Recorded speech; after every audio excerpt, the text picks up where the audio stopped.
Dans l'imaginaire commun, un ordi quantique, c'est juste un ordi sous stéroïdes. Il fait la même chose, mais ultra rapidement.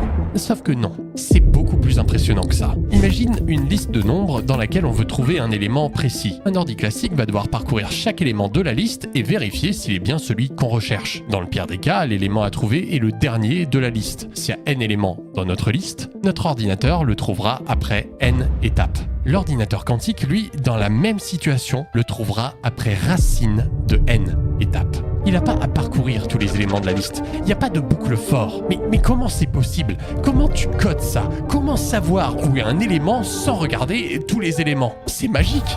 Non, c'est quantique. Aujourd'hui, on va démystifier tout ça et coder cet algorithme sur un vrai ordinateur quantique pour comprendre comment c'est possible. Pour comprendre la quantique et pourquoi c'est aussi fort, il faut commencer par comprendre un ordinateur classique. L'informatique, c'est que des 0 et des 1.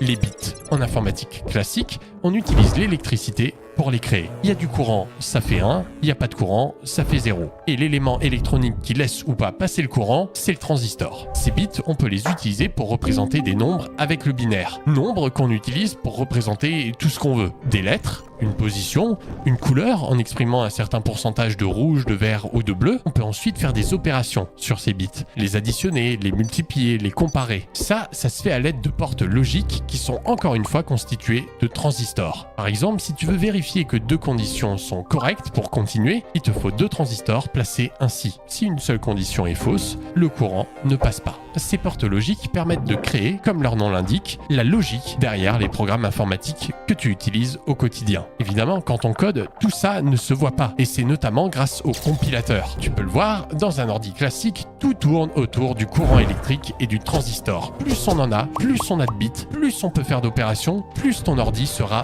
puissant. C'est de là que vient la fameuse loi de Moore, qui est suivie assez fidèlement dans la réalité, et qui indique que la puissance de nos ordis croît linéairement, car on arrive à miniaturiser les transistors de plus en plus, donc on peut en mettre de plus en plus. Sauf qu'on commence à arriver au point où ça devient trop petit. Il y a des transistors de la taille de l'ADN humaine. On arrive à une limite physique. Mais on n'est pas obligé de représenter ces 0 et ces 1 par un courant électrique. On peut utiliser ce qu'on veut. Et dans le cas d'un ordi quantique, il existe plusieurs façons de créer ces bits. Ça peut par exemple être le spin d'un électron. En gros, un électron peut soit être orienté vers le haut ou alors vers le bas. Ça fait un 0 ou un 1. Et pour changer cette orientation, on utilise un champ magnétique. Un bit peut aussi être un ion qu'on a au préalable piégé dans un champ magnétique. Et on va se concentrer sur un électron de cet ion. S'il est proche du noyau, on dit qu'il est à l'état fondamental, ça fait 0. S'il est loin du noyau, il est à l'état excité, ça fait 1. Et on peut changer son état en balançant un laser sur notre ion pour l'exciter. Dernier exemple, on peut aussi utiliser un supraconducteur. On fait un petit circuit qu'on sépare par une matière isolante. Et on peut mesurer si le courant passe dans cette direction ou celle-ci. Et on attribue un 1 ou un 0 en fonction. Peu importe la méthode choisie, dans tous les cas, ce sont des événements régis par la physique quantique. Et cette particularité leur donne des propriétés qui semblent absolument magiques.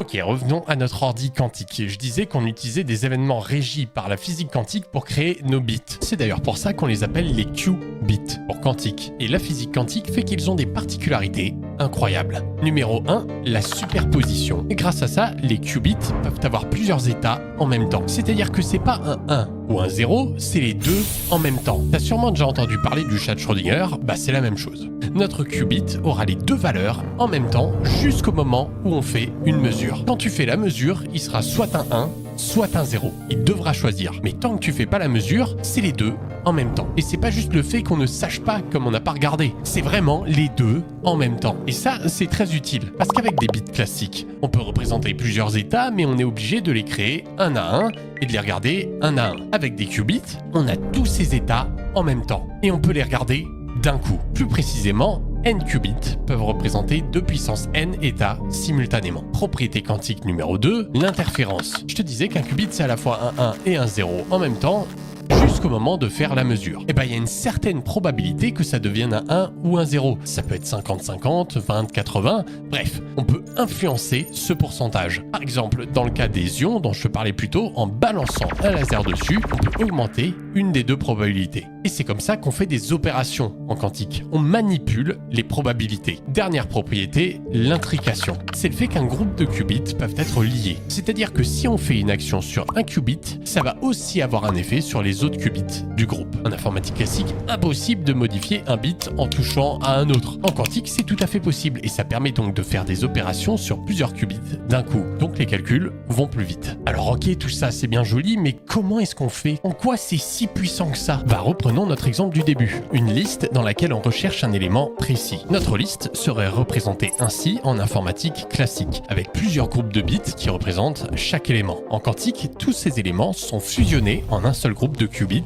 qui les représentent tous d'un coup grâce à la superposition quantique. Maintenant, ce qu'on veut, c'est que quand on va mesurer ce groupe de qubits, ce soit l'élément qu'on recherche qui s'affiche. Pour l'instant, chaque élément de la liste possède la même probabilité de sortir si on faisait une mesure. Notre objectif va être d'augmenter la probabilité de l'élément qui nous intéresse. Pour ce faire, deux étapes. On commence par utiliser une fonction dite oracle. Son job va être de marquer l'élément qu'on recherche.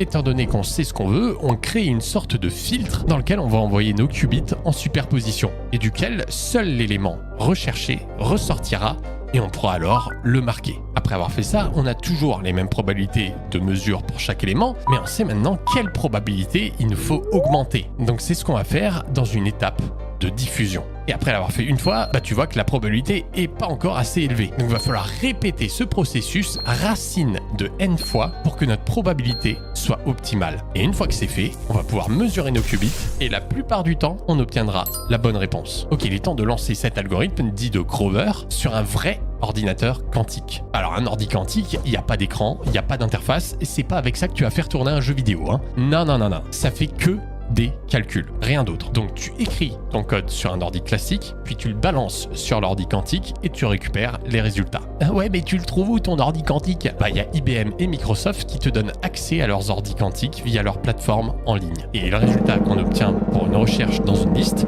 le voici. Ça, c'est ce qu'on recherchait, ça, c'est la probabilité de le trouver, et tu vois que 90% du temps, on ajuste. Bon, de nos jours, on est encore loin d'ordi quantique vraiment efficace. On n'est qu'au début de cette technologie. Déjà, les qubits sont ultra sensibles, l'ordi quantique doit être mis dans un énorme frigo, et une quelconque perturbation peut tout faire foirer. Et surtout, le nombre de qubits qu'on arrive à avoir sur un ordi quantique de nos jours est ridicule, quelques centaines, alors qu'il en faudrait au moins des centaines de milliers. Ouais, c'est pas pour tout de suite, mais je crois qu'avec cette vidéo, tu vois le potentiel de l'idée.